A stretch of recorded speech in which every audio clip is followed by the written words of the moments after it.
Pick a yellowish one. Yellowish, this one. Feel how heavy it is. It's still very heavy. You get a lighter one. Is it light?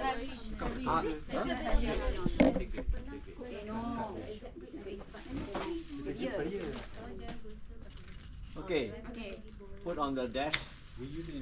Who hasn't? What's your name? Afan. Oh, you're Afan. Okay. Hey, all three. Ida, is it? Ida? Yes. No, not Ida. Sharp. Okay. So in your garden you can create something like this, or I use it for composting.